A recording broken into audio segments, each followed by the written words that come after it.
at most databases, they have these incredibly geeky search terms where you can do Boolean and or not. Regex. Most people don't know what regex is. Pattern recognition. All this clever stuff. No one uses it. They want it to work like Google. Don't use it. We've broken things. Here we go. About the itself. Yes. This just only post.com. No. Because it's contain slow motion. Yeah, EVS it's got a lock on. I wish I had shares of EVS. EVS in sport is everywhere. It has the best slow motion in the world, and it's on every sports facility. So they have their own management systems and I have something called IT director. But every sports system has one, just because it's the best. They've got a lot. They have it in Rio, they have it in BBC Sport, they have it in Sky Sport.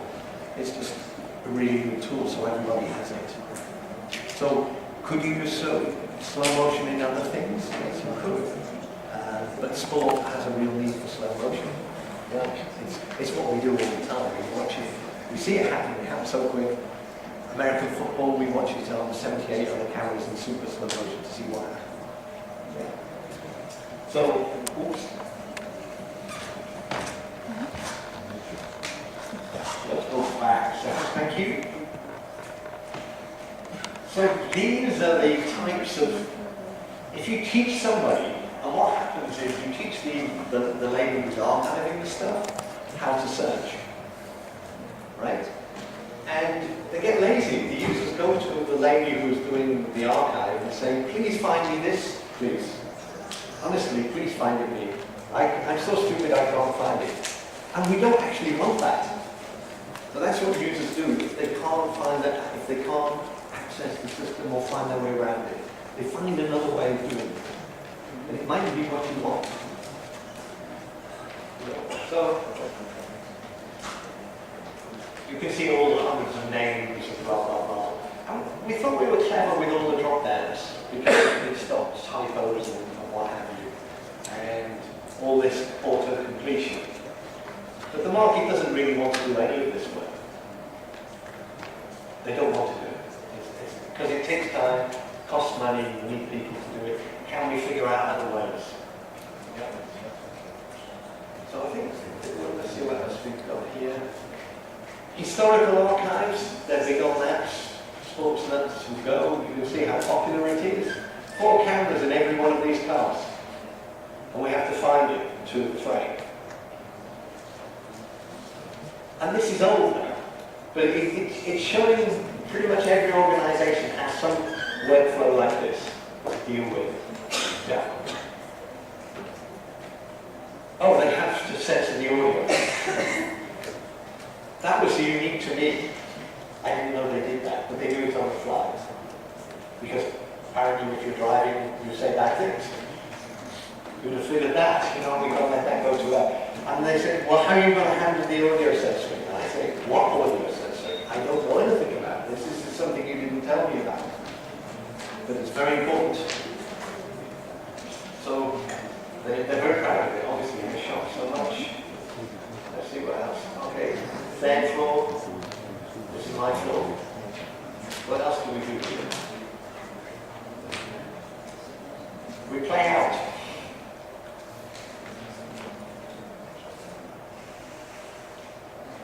Blah blah blah. So looking at all the lists, all the stuff that's there. There's some stuff that's coming up in a second which I want to talk about. So complicated. Okay, you can see how old it is. That was state of the art then, right? Before we had a trash can. So we spent 170 million. Yeah, we also had to move things to grading and dubbing and all the rest of it. And we had the same problem in sport. The new thing we're doing with Fox and BBC Sport is we just use project files to move the stuff. It's quicker, it's less work. I don't know anyone else is doing that.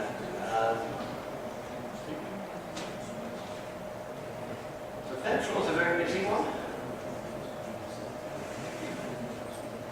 Yeah, this is the international feed, I think. I wanted to show you the storage, because that young lady down there asked me about storage. There was some storage in here, I can't remember what it is, but it was Active Storage. That company has gone broke. Active Storage went broke. They went away for a year and then they reinvented themselves as Simply. It's the same guys, it's Alex Grossman. Alex Grossman did the first X-rays for Apple. Then he started Active, they went bankrupt. Sold lots of stuff and then went bankrupt. And then they come back as Simply. They're selling the same thing. They're bankrolled by Promise. And it's another big thing in our industry that people don't like to talk about. Companies going bust. Right? My data is in something. It's inside a database. Now, when I first started asset management, there were lots of £1 million, we called them the £1 million man. There was one called VideoBank that I replaced in this car, it cost £1 million. And we managed to get in there, basically because we said, well, how much do they charge to get your data out of their database? And they went, sorry? Well, it's a proprietary database. They own the database, it's theirs. It was actually my SQL database underneath, but they were charging them to manage the data because Oracle did this, right? Head of Oracle, right? SAP. Why does Larry Ellison have a big yacht? It's because he charges for your data, right? He has information that's vital to your business inside his Oracle databases, and he charges you a lot of money for it. So we thought, okay, we'll go with the modern way, we'll go with open source stuff. Okay, so we went with an open source database called MySQL. Yes? Pretty much every university, you could go outside, say, anyone know about MySQL, and you'll get, in India, you'll get thousands of undergraduates who know how it all works. But it's an old database, and it's a good database, and it's very well understood. You can get the data out of it. Technology has a finite life. I think a bit like dog ears, you know. I've been in NASCAR, I've stayed with them a long time. I'm sure they're thinking of replacing it. Well, I know they're thinking of replacing it, but they don't know what to go to next. Because it's a workflow. If everyone understands it, it works, because they've been using it year after year. But they can take the data out of the MySQL database and migrate it to something else. And that was the big sell. Technology is finite, but the data needs to move on and move on and move on and move on. Because we don't want to do it all again. Right? So in Focal Point, what's new? We've moved to what's called an NoSQL database. NoSQL, NoSQL, I think it's called. Now, why, again, the one we chose was called MongoDB. There's another one that's very interesting called Cassandra. They're all open source, right? Now, what's different about them? Well, they're built for billions. They're more modern, right? Our expectation of our database has gone through the roof. MySQL, maybe, I don't know, maybe it's 20 years old. I think it is. Well, our expectations 20 years ago are different from our expectations now. So it's looking a bit long in the tooth. I did a lot of work at Alexandria Library, and they had a picture, which I have here, but they have an exhibit which is about here to here, and that is the whole of the internet, all of the servers for the internet in 2002. It's from there to there, about this high, and that's one of their exhibits. Well, I don't think we could get the whole of the internet in this building or even anymore, because it's exploded. So the requirements of our database have also exploded. We don't like waiting half a second anymore. Yeah? What's wrong with the internet? We've been having problems here because, you know, so even if you have a really good internet, good connectivity, our expectations of the internet have gone like this, they're through the roof. Well, and again, if you put people in front of the system and it takes 5 seconds to give you 100,000 hits, this is too slow. Our expectations are going through the roof. So why? So there's another trend, and it relates to storage. Now, I don't know if any of you really follow this and whether this is the right thing, but I was asked to talk about newer stuff. So what's new? Object-based storage. Anybody understand object-based storage? I have a joke for this. On a good day, I think I understand it. On a better day, I realize I'm stupid and I don't. It's complicated stuff. But I did a lot of work 2 years ago, no, 1 year ago in Mexico with it. So what's object-based storage? Okay. We all know about hard drives as they currently, as we use them. They all have a hierarchical file system on it. Yeah, that's our folders. When you move into object-based storage is just a mass of storage. It does not really have a file system. What happens is you can throw stuff into it, and it will give you what we call a mob ID. They call it different. When we're trying to describe it to lay people, we say it's like the cloakroom ticket. It's a number. It's a long hash string. Yeah? Now, these hash strings, if you ask the object-based storage what it is, it can find that file and it can restore it. But it tells you nothing about it. It doesn't even have a nice name. It just has this long string. Now, when I started working with Quantum, I was trying to solve different problems they were trying to solve. So, object-based storage is typically used for data, blah, blah, blah, or something. It's a sort of archive, but it isn't. But you basically set up the system and it's nodes off your normal system, and it will take all your data and it will move it like parity on hard drives across multiple sites. So it's geospatially thing. So in Mexico we had 20 different studios.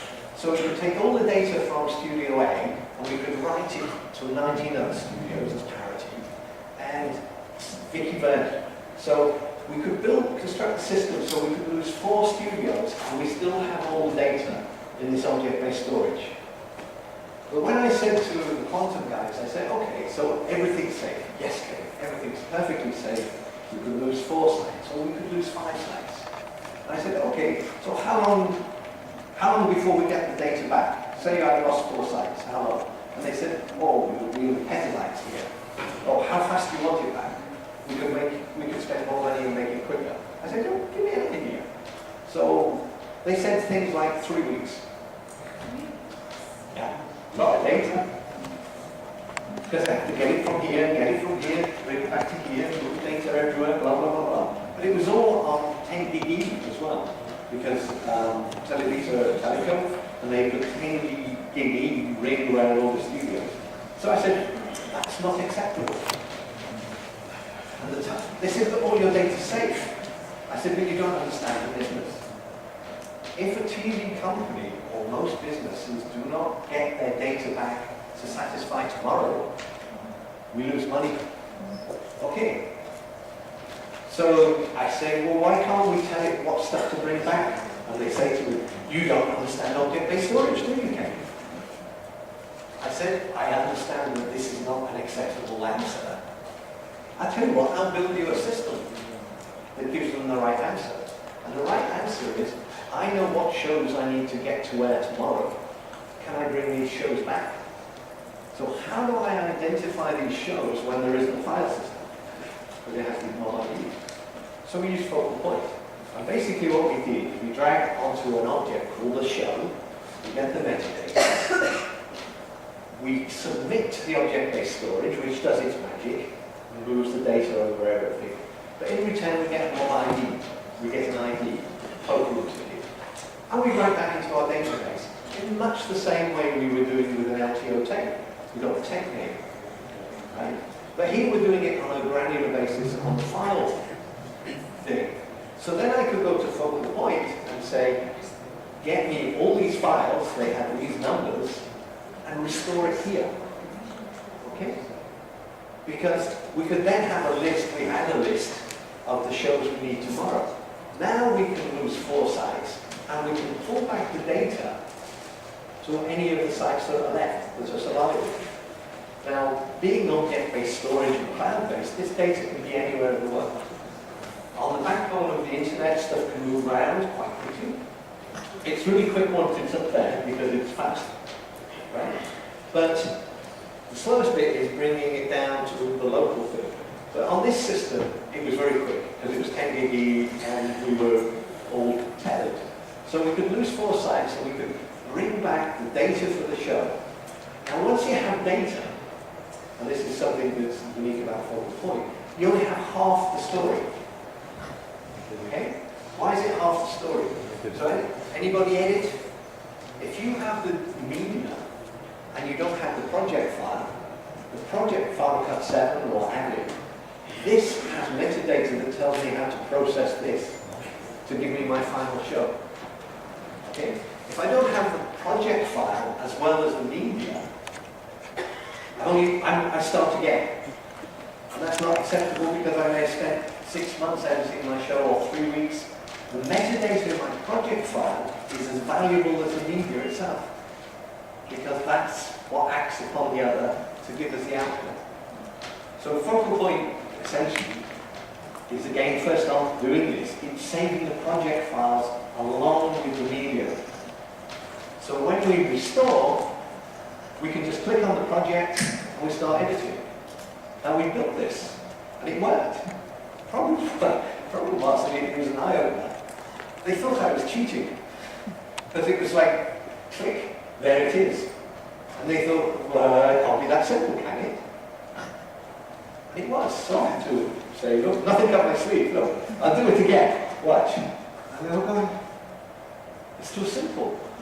Now, the reason it's simple is because if you're in what American people call triage, you're in an emergency, you don't have all the fancy EVS boxes. You don't have the fancy stuff that you have on the specialist sites. So you go back to the fundamentals, which is the project files and the media, and you just edit it, render out the show, and you go. Yeah? Because you can't guarantee you've got all the good stuff. You're trying to recover from a bad situation. So object-based storage is this amazing stuff, but it's not what you think it is. You have to come up with a type of file system that makes sense to the people. It really is, at the moment, it's not very well understood, but it's also the backbone of the cloud. It's what Google do with all their stuff. It's what Apple are doing with all their stuff, iPhoto. That's how you're finding your stuff when you go in with your Apple ID. It's all in this object-based storage. Because it's incredibly resilient, and you can geo-spread it anywhere in the world. We call this a federated cloud, because another thing you've got to consider about your data is 3 sort of criteria. What is where you're storing it politically safe? Is it sitting on top of a volcano or an earthquake? Will you have the NSA snooping on your data? Because they could get Mr. Snowden and they could hack it. Now, if your data isn't, most of the bigger companies don't like this idea of their data going to the cloud. But usually those three things: competitive advantage, security, and what have you. So they start to build out their own. It gets very expensive very quickly. But they're still more comfortable with private cloud. So the cloud isn't necessarily this big thing that everyone's got and it's accessible to everyone. You can build private clouds as well. So you can have your own personalized data centers with all the advantages, but for some of the sensitive companies, private cloud is the way to go. For the rest of us, what we really want is the public cloud, because we don't really care. You know, we want our data safe. And we think that essentially the early adopters of the cloud will not be the big guys for these reasons. It'll be more likely to be what we call pop-up post now. We have what we call pop-up post. It's a new term. We come to that. Your laptops, if you buy an Apple laptop, it is powerful enough to do 4K. It's certainly powerful enough to do remote editing on proxy. So we've done work with the BBC using Avid, where we, for social reasons, and I didn't understand it to begin with, we basically had an editor at home and a producer in Salford in BBC Sport. And what I did was we hooked up Focal Point as a means of replicating metadata between the two sites. The media we also synchronized, but we did delta syncing. We didn't do the let's move hundreds of terabytes. What I did is I delivered in a box which had most 95% of the media on it. And we had a duplicate copy in Manchester. So this one was in Oxford, this was in Manchester. So we had 90, it was replicated. Focal Point sat in the cloud above both sites. Now in the Avid, when you made a new bin, Focal Point would detect it right into its database, and it was shareable in Manchester. Now because the links and the way the Avid works, the media are the same, we could click on the Avid sequence in Manchester and play the high res. Okay? So the moment he went save in here, 10 milliseconds later, we had that updated. So we were updating the two shows. So the producer could at any time watch what the editor was cutting without stopping him. The editor could go and pick his child up from school, give her tea, and then he would carry on editing in the evening. But it didn't matter. The moment he said he was finished, we could form the show in Manchester. Because all we needed him to say it was finished, the producer could see it and see it was what he wanted. He was always watching it at 4K. And because we'd replicate data from each way, we were pushing stuff from the libraries to Oxford, and from Oxford we were pushing it to Manchester. The two systems were in sync. If they're in sync, we don't have any holes in the timeline. Right? And that's the crucial thing. We don't have stuff stuck on a USB stick over here, because we ingested it onto the drive by dragging and dropping it onto Focal Point. So it went onto the storage that was replicated. Yeah? All very simple principles. The trick is to get the users to buy into it and make it easy for them. Yeah? I keep coming back to the same thing, because this isn't, the advances in technology is not keeping up with people's demands, if you know. The technology is great, but unless we get systems they use. So another thing is like Facebook. I built some ideas into the blogging thing, which basically direct copies of Facebook. The reason is I don't have to teach young people to use Facebook. I usually call it faktable to show how old I am and I don't understand it, because I don't use it. But young people are on it all the time. That's how they expect stuff to work. If you don't want training, you know how to use Facebook. You've been doing Facebook. Yeah, see? Young people know how it works. Social media. Yeah. You don't have to teach them. Make it work like that. And they have more expectations and people will use the systems. So where are we going? I haven't got any. So let's ask for questions. That's people time to think. Does this make sense to everybody?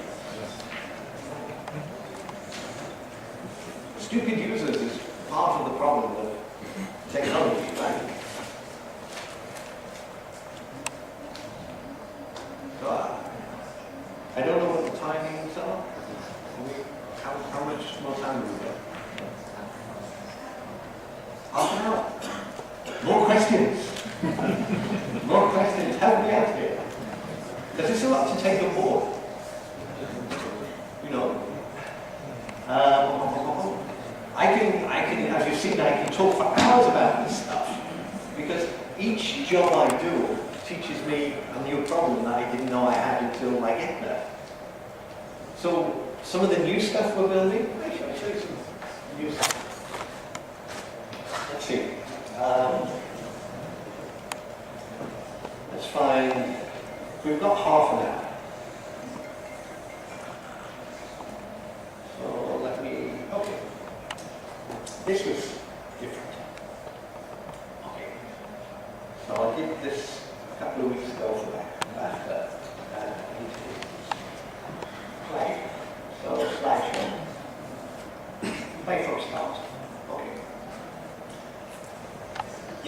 So BAFTA is like the Academy in the United States where you get the Oscars from. BAFTA is the English equivalent.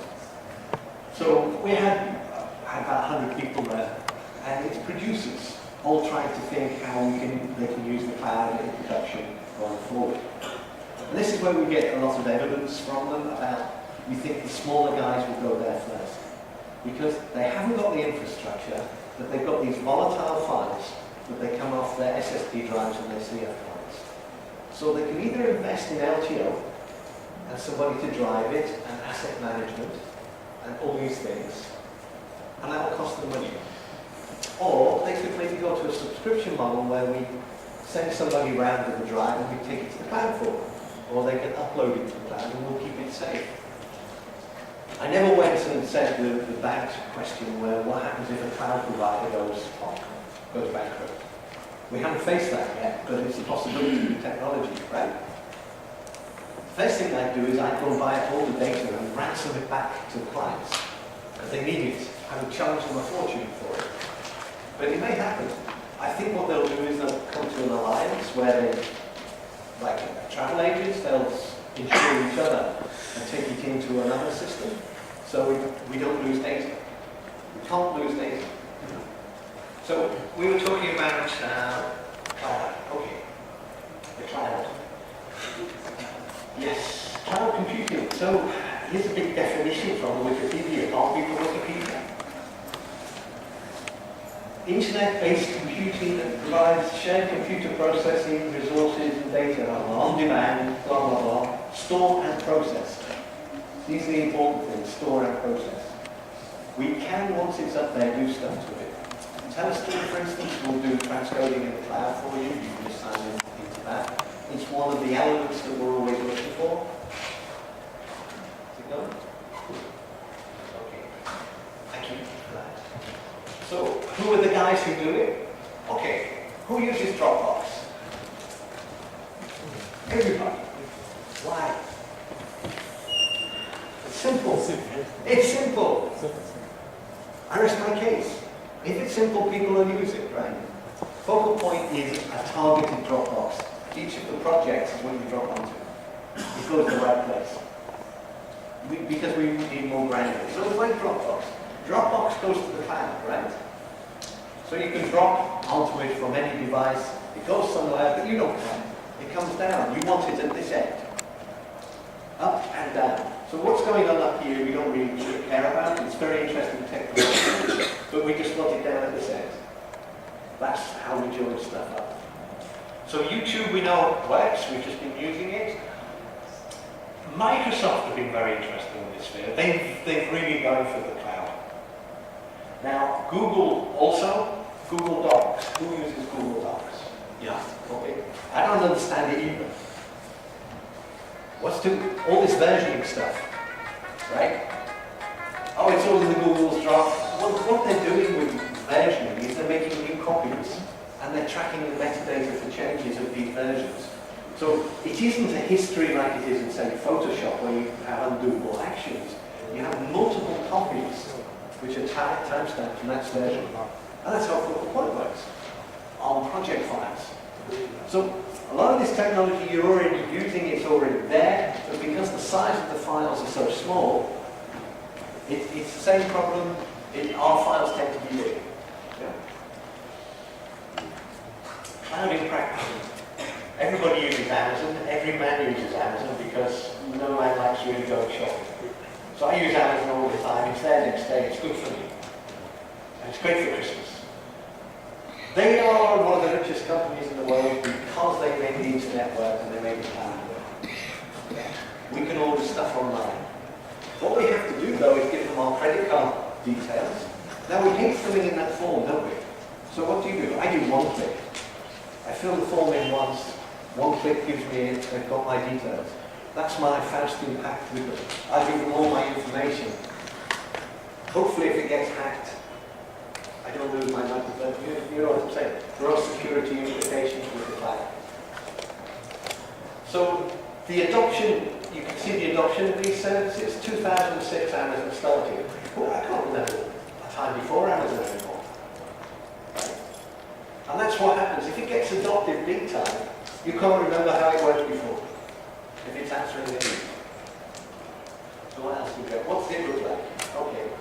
Well, we have software as service, blah, blah, blah, video, Dropbox, Office 365.